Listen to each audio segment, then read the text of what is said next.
Bueno, Maya, te quería hacer la primera pregunta. Veía que tenías artículos sobre las marchas universitarias eh, y puntualmente vamos a empezar por haciendo un poquito de historia antes de meternos en la política.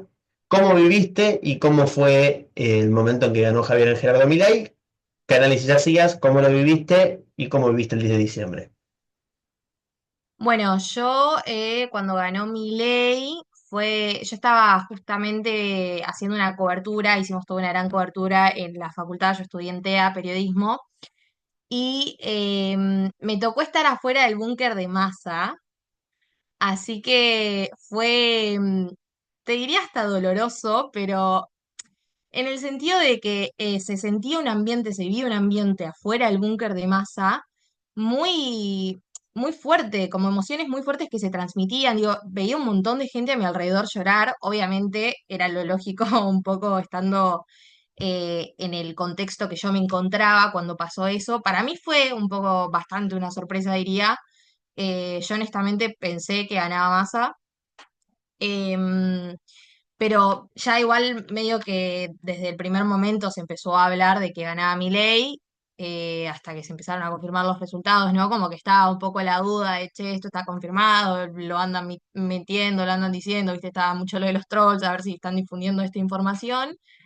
Y bueno, y me pasó eso, me pasó que yo en particular por vivirlo ahí en ese lugar afuera del búnker de Masa fue como me impactó mucho eso, como el estar ahí con esa gente en la calle, que obviamente esperaban otro resultado, esperaban otra cosa, y que yo había estado encima en la elección anterior, en la segunda vuelta, había estado, en la primera vuelta, perdón, porque me confundí con las pasos.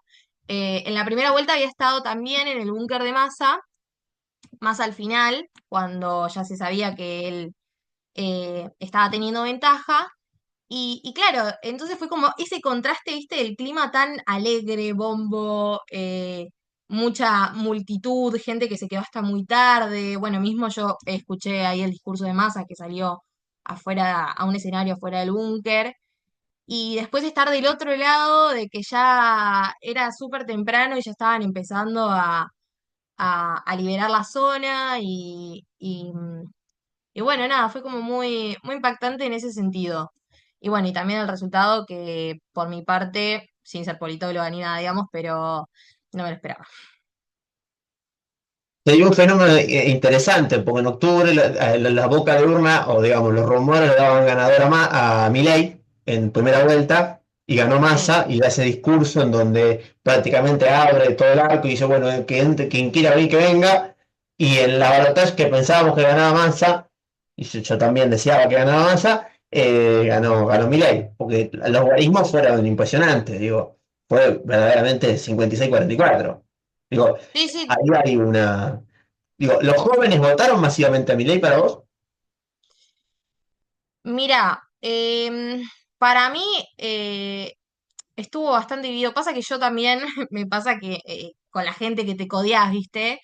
Que mismo creo que también por eso pensé que ganaba Massa. Yo votante joven, que eran que decían que era, o sea, decían que era como la base electoral fuerte de Milei, y yo los jóvenes que conocía, viste, estaban más, o sea, votaban a Massa, votaban al peronismo, votaban, entonces era como, no me daban esos cálculos. Pero imagino que sí, o sea, digo, todo es lo que dice la mayoría de las estadísticas, y mismo vos veías afuera del búnker de Milei y había mucho, mucho joven. Mismo los que lo siguen ahora, o sea, hay bastante. Em, y mucho hombre.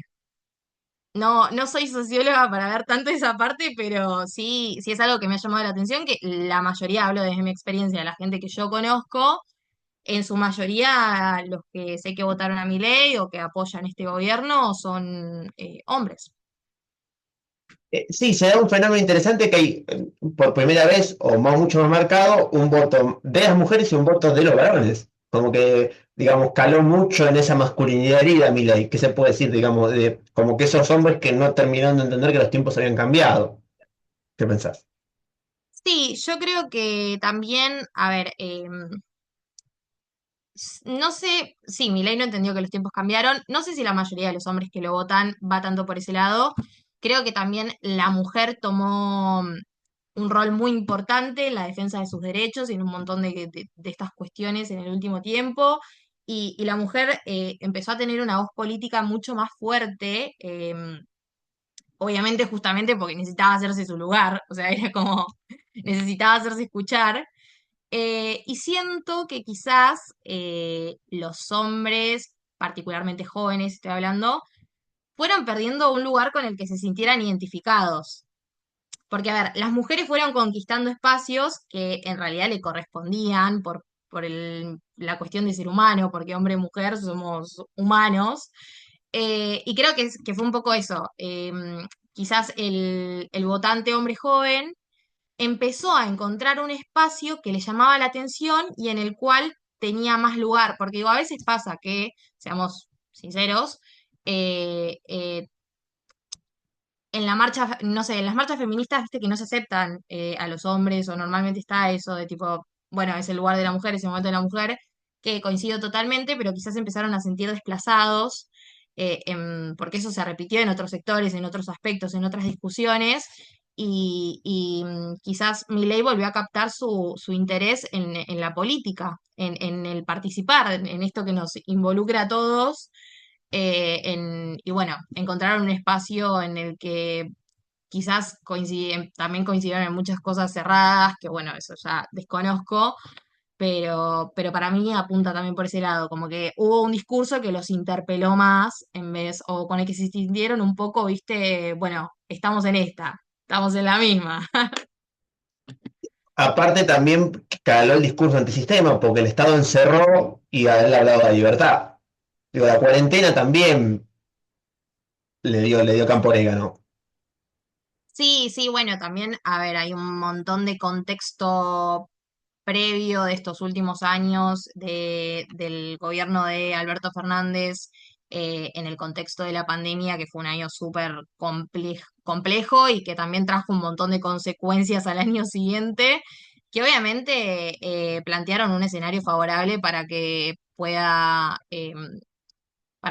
tomar protagonismo un discurso tan disruptivo y tan, bueno, tan así como efervescente como el de Javier Milei. Digamos que, a ver, no se capitalizó el hecho que te estamos cuidando por parte del gobierno de Alberto, ¿no? Como que no dijeron, no sacaron pecho de eso, sino todo lo más vino con todo lo contrario y sacaron pecho a otros, digamos. Como que inclusive cuando el tipo tenía tanta imagen positiva, no dijo a la población que lo estaba cuidando. ¿Qué pensás de eso? Sí, bueno, siento que en realidad sí, que la población se sintió quizás un poco, nos sentimos, digo, me incluyo, un poco más dejado de lado que en ese rol de, bueno, ok, nos están teniendo en cuenta para las políticas que están tomando.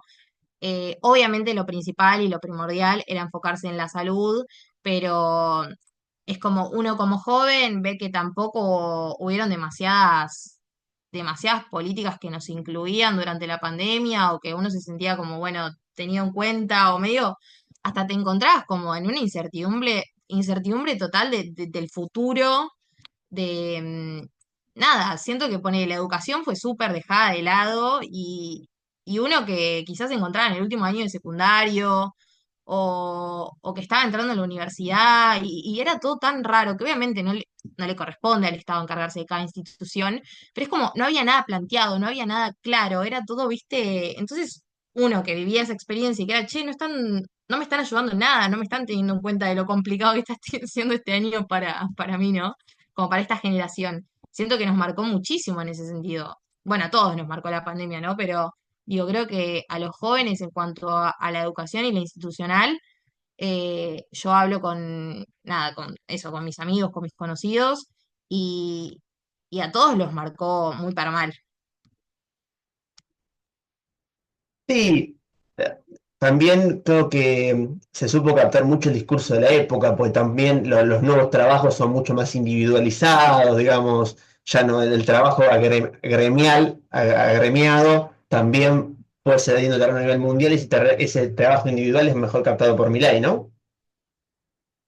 Sí, bueno, sí, totalmente. O sea, siento que también como mi ley supo ir a ocupar eso, como a traer discusiones que quizás no estaban siendo tan tenidas en cuenta o tan en la mesa, ¿viste? Y a replantearlas y también a replantear un montón de cuestiones que no se deberían replantear. O sea, es como que todo eso le dio lugar a meterse en temas que no se deberían tocar, como, bueno, las cuestiones de los derechos de género, digo, los espacios de la memoria, ¿viste? Un montón de cosas que vos decís, che. Em, pero bueno, igual eso también le va a jugar en contra a largo plazo.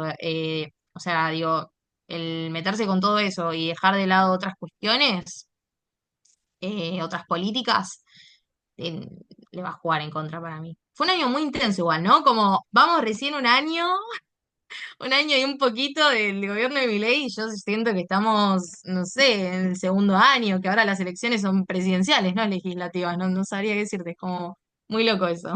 O sea, tuvo el tema de Bonaparte, tuvo el tema del Garrahan, quiso cerrar Telam y no pudo. Quedó medio en Tuntum, porque quiso cerrar Telam, pero al final Telam quedó abierto con otro nombre, digamos.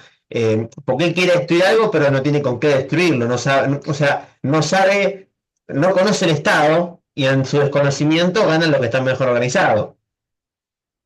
Sí, pasa que en realidad es como quiere cerrar cosas que, viste, son necesarias, que entonces también está eso, está la otra parte que lucha porque siga estando. Igual con Telam desestabilizó mucho la cuestión de los medios. Digo, era una de las agencias más importantes de noticias y realmente el caudal de información se fue acomodando después, pero igual hay una pata que falta, pero el caudal de información que fue llegando a los medios de comunicación, a mí justo yo estaba laburando en un medio en redacción cuando pasó esto y se sentía, o sea, se notaba el tema de ahí, del cambio, de la información que entraba con Telam y la información que entraba post Telam. Hay un montón de cuestiones que eran mucho más difíciles también de verificar. Digo, tenía un rol súper importante y no me acuerdo, no me quiero imaginar a nivel federal. Digo, yo hablo también de la ciudad autónoma de Buenos Aires. Sí, el sobresesgo ideológico, porque inclusive el Estado necesita comunicar sus medidas de gobierno a través de Telam, digo. Sí, obvio que el gobierno necesita eso, necesita, bueno, ahora tiene sus propios voceros, viste, ahí oficiales ahora en los medios, igual medio ocultos, no vamos a dar nombres, pero todos sabemos que Milei se hizo bastante amigo al final de los periodistas y los medios de comunicación en algunos Claro, claro, claro. lados. Sí, digitan las entrevistas. ¿Cómo? Sobre todo si lo coachean, si lo entrevistan, si lo entrevistan así el crudo, es distinto a lo editado. Sí, bueno, sí, sí, obvio, sí, justo hubo ahí como una situación muy particular hace poco, pero sí, nada, qué sé yo. O sea, igual siento que también lo están mucho más encima porque, nada, sabemos cómo es que se va de boca. Y bueno, y para mí le están mucho más encima en cuanto a discurso y en cuanto a lo comunicacional.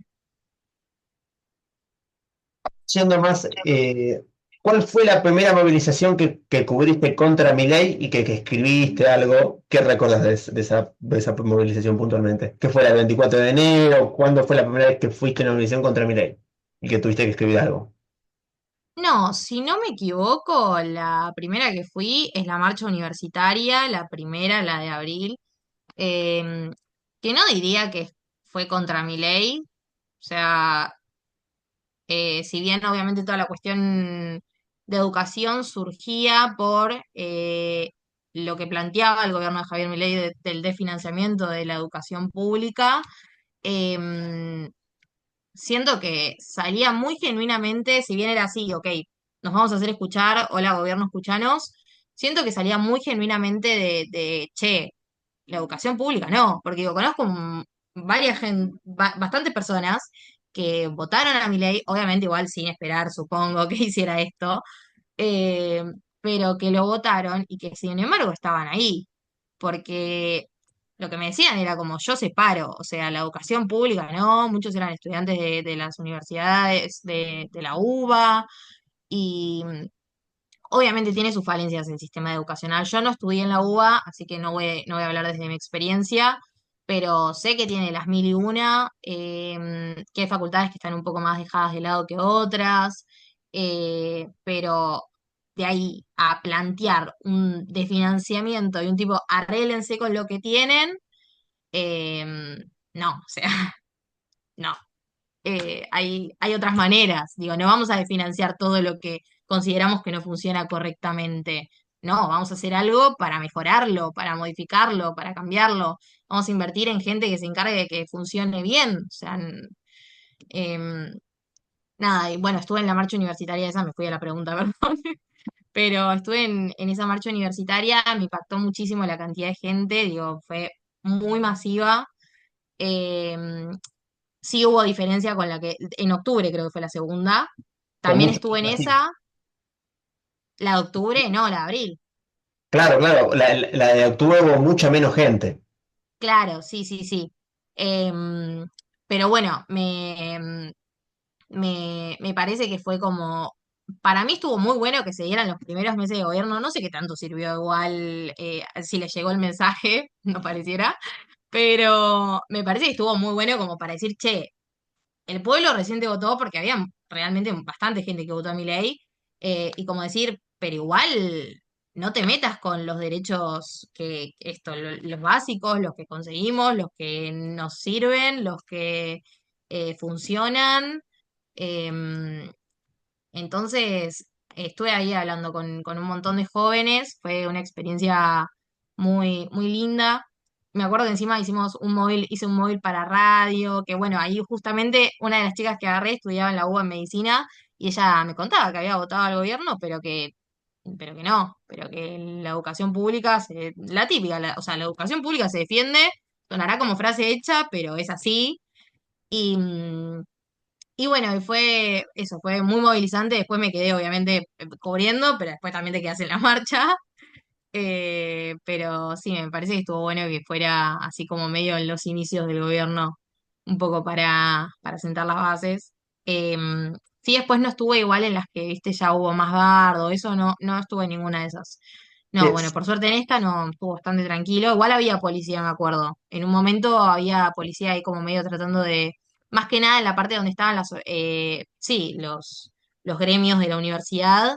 Ahí había, o vi cerca, personal policial. Fue impresionante la cantidad de gente y lo pacífico que fue. Yo estudio historia en la Universidad de Buenos Aires Sí, y el ataque que hubo hacia nuestra facultad y hacia sociales fue mayor porque ahí viene lo del supuesto adoctrinamiento. Hay un claro, desconocimiento sí. tremendo sobre cómo funciona la facultad, cómo se da una cátedra, es atroz. Y sirvió para mostrar por primera vez en mucho tiempo, desde la declaración de multipartidarios en la década de 80, todos los docentes de historia, trotskistas, marxistas, peronistas, nacionalistas, todos firmaron un documento apoyando la educación pública y pidiendo por la ampliación presupuestaria. No pasaba desde desde, no sé, cuando se apoyó el juicio de la Junta en el 85. Digo, la comunidad educativa por entero salió. ¿Vos qué ves detrás? ¿El gobierno tiene algo declaradamente universitario para vos en cuanto a eso? O sea, vos decís como si el gobierno tiene algo en contra de la universidad o como... No, que por ahí en esa cuestión de ver zurdos o como creador de zurdos la facultad, hay que, como un sesgo ideológico, ¿o no crees? Sí, bueno, pero eso el discurso de Milei me parece que se repite bastante, como que lo ves en otros lados también. O sea, tiene medio esa tendencia a meter a todos en la misma bolsa y a esto de crear un enemigo en común. Es como, ay, son zurdos, eh, todos piensan igual y porque hay toda una bajada de línea y encima están en contra del gobierno y nos quieren, tipo, los que salen de ahí de la UBA nos quieren derrocar, más o menos, te dice. Em, y encima así, todo el tiempo como hablando despectivamente, con ese discurso, pero eso lo repiten todo, digamos. Como que me parece que en otros ámbitos fuera de lo educacional, de las universidades, también, o sea, es esto, es crear un enemigo en común, y un enemigo en común, digo, para la gente que lo sigue, o para su partido, o para su ideología, en ese sentido, ¿no? Como este es el mal. Sí, de Así volver a que veces de pensamientos para mí de la Guerra Fría, los comunistas, sí, es que sí, eh, sí, es que aplica así, aplica eso. porque por ejemplo cuando el Gordon dice el brazo armado y después ellos salen a decirlo de los celulares, como que también hay como una cosa así, ¿qué pensás de esa cierta pirotecnia verbal, esa cosa media petardista que tiene el gobierno? No, me parece terrible y más que nada viniendo de justamente los que gobiernan. O sea, si tienen esa bajada de línea y ese discurso, ¿qué podemos esperar de de la sociedad, pero de los que siguen esa línea, digamos, de los que lo tienen como referente al presidente de la nación? O sea, no, no, es terrible, sí, hay. No va a cambiar igual. O sea, realmente para mí se va a mantener esa línea discursiva los próximos 4 años. O sea, claramente es como, es un modus operandi que tienen. Y después, ¿cómo ves con la vicepresidenta Villarruel? Con, digamos, las peleas y qué pensás de ella, que también tiene más del siglo XIX que del siglo XXI. Bueno, no estoy como muy interiorizada ahora en eso, medio que también creo que pasó ahora en un segundo plano con el tema de los otros debates o las otras discusiones que hay más en la política. Pero bueno, al principio mostraron una alianza y mostraron como un... sí, me parece que se mostraron como una alianza muy sólida, muy, vamos por el mismo lado, que no terminó siendo tan así, si bien, como decís vos, en cuanto a pensamiento, tienen algunas cosas un poco arcaicas que coinciden. Después me parece que no son tan similares, que es un poco lo que vendieron, pero Villarruel me parece que ahora no sé bien en qué quedó su rol o está un poco más, como te digo, fuera del foco. Pero me parece que cuando se tuvo que hacer escuchar, se hizo escuchar, digo, estés de acuerdo o no con sus ideas, sus pensamientos. En ese sentido, como vicepresidente, vicepresidenta, me parece bastante destacable, o sea, comparando con otros, digo, con otros vicepresidentes, vicepresidentas, eh, alzó su voz, se hizo escuchar, más viéndolo por ese lado, me pareció bastante sorprendente y como destacable esa impronta que puso.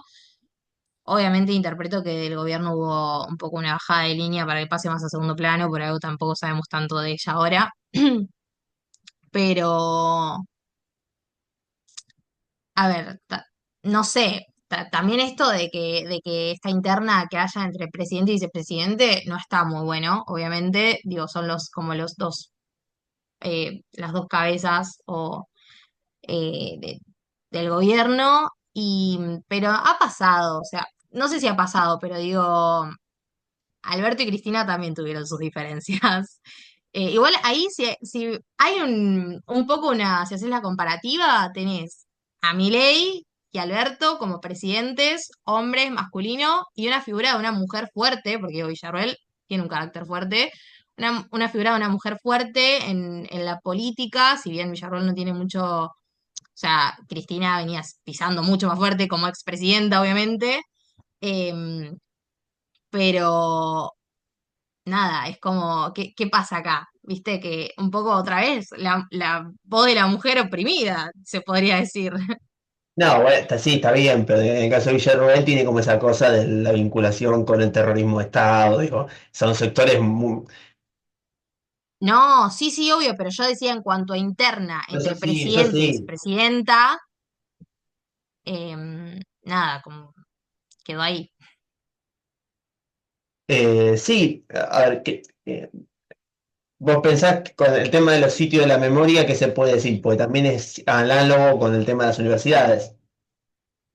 No, es que repito, es lo mismo, son discusiones que no deberían estar, em, que tampoco se deberían, a lo que voy es, listo, em, porque hay gente, hay parte de la sociedad que hay ciertas ideas que apoya o que considera que debería cuestionarse, como te digo, por ejemplo, volviendo a la universidad, el funcionamiento de las universidades o ponele, si nos queremos ir más a lo económico, la plata, el dinero que se destina o en qué se destina cada, em, cada parte del financiamiento, etcétera. Digo, listo, hay discusiones que vos considerás ideológicamente que se tienen que plantear, tampoco se plantean de la manera que lo hacen. O sea, porque es, no solo vamos a discutir cuestiones como lo que fue la dictadura, el espacio de la memoria, la agrupación de Abuelas de Mayo, las universidades públicas, sino que también te lo vamos a discutir diciendo que los que piensan que esto está funcionando bien o que esto está bien son el demonio, son el enemigo, son unos zurdos que se quieren robar todo, son unos mentirosos, digo, tampoco, o sea, si vamos a discutir, vamos a debatir como gente adulta, formada, con conocimiento de causa, ponele, o con una justificación de, bueno, ¿por qué quiero cuestionar esto? ¿Por qué quiero debatir esto? ¿Por qué considero que es necesario volver a traerlo a debate? Listo, buenísimo, pero demonizando, señalando, denigrando, no. No solo, me parece que no solo está el problema del cuestionamiento, sino que también está el problema de los modos. O sea, tiene las dos cosas juntas, que es un combo explosivo. Justamente para finalizar, ¿cómo ves al gobierno para estas elecciones parlamentarias? Oh, qué pregunta esa. A ver, no, no estoy ya tan metida en el tema del Congreso, de